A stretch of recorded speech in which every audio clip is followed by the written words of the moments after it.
ele é superdimensionado, digamos, uma perda afetiva, como você perguntou. A menina terminou o namoro e ela começa a fazer um quadro depressivo.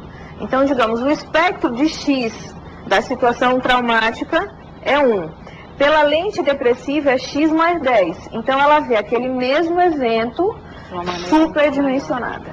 Está relacionado, por exemplo, perda de apetite, excesso de apetite também com a depressão? Por exemplo, quadros de ansiedade podem estar associados a quadros depressivos. Então, a pessoa está em depressão e tem um incremento muito grande do processo de ansiedade. E aí a gente precisa medicar as duas coisas. Só que, se eu tirar completamente a ansiedade, eu posso fazer a pessoa deprimir ainda mais. Porque aí tiro a agitação e a pessoa embota. Então, por isso, a escolha da droga, ela é muito importante na remissão dos sintomas. Tem uma pergunta aqui da Maria de Nazaré. Quando uma pessoa se mata, normalmente é consequência de um caso longo de depressão que não foi percebida pela família? É uma variável. É uma variável, pode ser, e não necessariamente, André, é um quadro longo, uma depressão aguda, numa estrutura psíquica que não dá continente para isso, a pessoa pode não suportar a vivência do desespero, porque o depressivo ele tem uma vivência emocional de muito desgaste. E às vezes o suicídio na depressão é uma tentativa de não mais sentir aquilo. Às vezes a pessoa se suicida na mania, não na depressão. O depressivo não tem força nem para se matar. Então o suicídio ele requer um engajamento e geralmente esse engajamento se dá na fase eufórica. Tem outra pergunta aqui do Matheus, de Marituba. Depois que minha avó faleceu, meu pai passou a ter crises de depressão. Uma vez passou 4 dias sem sair da cama, completamente coberto com lençol. Isso já é um estágio grave de depressão? É difícil fazer um diagnóstico com poucos dados, mas esse é um indício importante, né? Assim, a pessoa está paralisada. Então, o episódio de depressão maior, ele envolve essa paralisia. A pessoa não come, não se asseia, não fala com ninguém, né? Então, a vontade de se isolar é uma característica da depressão, Cíntia? Pode ser. Pode ser. De não querer ver ninguém? De não querer ver ninguém, de não querer falar com ninguém, de não encontrar graça em nenhum contexto social, em nenhum intercâmbio público. Sim. Em que momento, né, a família ela deve procurar um médico?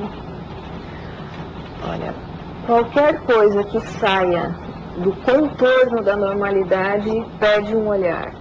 Às vezes, a banalização do sintoma pode prejudicar o início do tratamento. Ah, isso é uma fase, vai passar, ele sempre foi quieto. A partir do momento em que a pessoa começa, quando eu ouço um relato, digamos, de pais, eu vou primeiro para 3 coisas: alimentação, sono e atividade diária. Comprometeu o encaminho para o psiquiatra. Que aí precisa fazer a correlação das duas terapêuticas, a terapêutica clínica e a terapêutica medicamentosa. Cíntia, dentro disso, você até começou a falar sobre isso, que às vezes muita gente pensa que a culpa é de quem está com depressão, né? De você não quer e tudo mais, mas você tem que querer ficar bem. Eu ouvi uma vez de uma pessoa que a pior coisa de se dizer para um deprimido é te anima. Eu já ouvi isso de uma pessoa que diz que, poxa, eu não estou bem, então não adianta dizer para eu me animar se eu não estou bem. Se eu pudesse me animar, eu estaria nessa condição. Exatamente, tive que levar essa uma aí. Agora, tem gente que menospreza muito, então, os casos de depressão? Acha que é culpa da pessoa? Ou, por exemplo, na própria família está ali, como você falou, ele é quieto, isso é assim mesmo, deixa esse menino para lá. Quando a pessoa pode até está ali tendo uma crise terrível de depressão, está sofrendo, né? Está potencializando algo que pode... Porque, veja, a depressão, no contexto de interações íntimas, ela causa um desconforto para o semelhante. A gente não sustenta a tristeza alheia. Tanto é que a gente tem uma ditadura do tudo bem.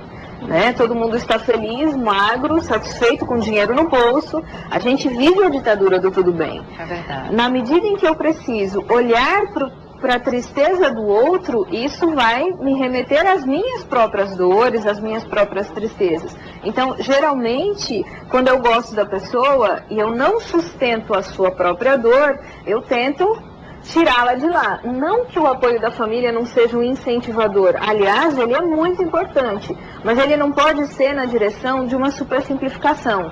Saia, compre uma roupa nova, vá ao shopping. Isso é ótimo de fazer, mas isso não cura a depressão. Pode resolver temporariamente. Pode dar aquela alegria. Dependendo do grau de sintomatologia, nem temporariamente, que a pessoa não se engaja nessa tarefa. Eu acho que aí, Tânia, tem um negócio. O consumo hoje é um valor extremamente valorizado. Quem não consome não é ninguém. A pessoa que deixa de conduzir o desempregado, acho que é um condicionante elevado. Ele efetivamente é excluído. E a exclusão, ela me dá um índice de não pertencimento. Se eu não pertenço, se eu não tenho elo social, eu começo a perder o sentido da minha própria vida. Então eu não posso comprar esse tênis, eu não posso entrar nesse restaurante, eu não posso viajar. Que sentido eu tenho nessa ordem social instituída? Porque E isso pode, exatamente, não tem cidadania. Ele não tem, exatamente. E isso pode ser um desencadeador. Assim, eu li uma reportagem uma vez na revista Veja sobre o efeito placebo, falando que muitos medicamentos hoje para depressão não têm efeito. Como é que é isso? Veja, em quadros de depressão leve e moderada, que é chamada de distimia, muitas vezes o engajamento da pessoa no tratamento, mesmo que com uma droga que aparentemente ou cientificamente não apresente todos os indicadores de eficácia, pode ser um elemento a mais na melhora. Isso é fato. Isso também é fato. Agora, a gente não pode descartar a seriedade, né, das pesquisas. Aliás, o investimento da indústria farmacêutica é algo que não pode deixar de ser considerado. A indústria farmacêutica não gasta bilhões e bilhões e bilhões em algo que seja farinha na forma cilíndrica. Então, efetivamente, existem medicações que atuam comprovadamente na direção da remissão dos sintomas e reintegração dos quadros neuroquímicos envolvidos na depressão. A gente pode dizer que esses remédios viciam, por exemplo, tem um risco aí da pessoa só estar com uma pequena tristeza e já achar que está depressão e consegue uma receita, compra um antidepressivo? Tem gente que toma antidepressivo para emagrecer, por exemplo.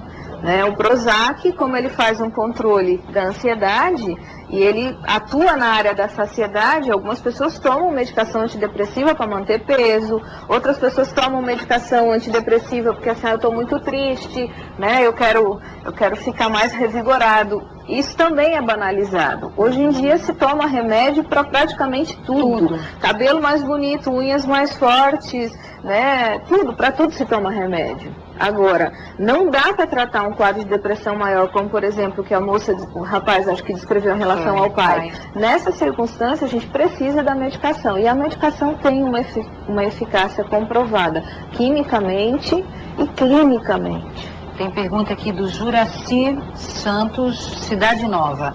A depressão é hereditária?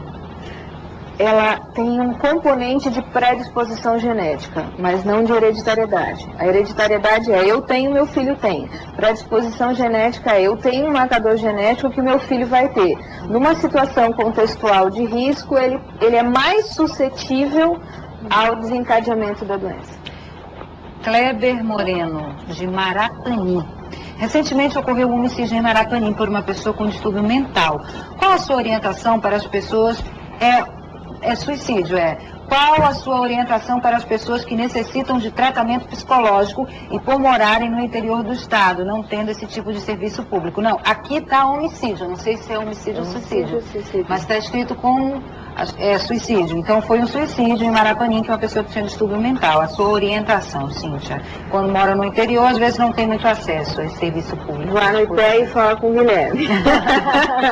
Na verdade, assim, a gente orienta, eu estou fazendo uma brincadeira numa coisa que não tem graça,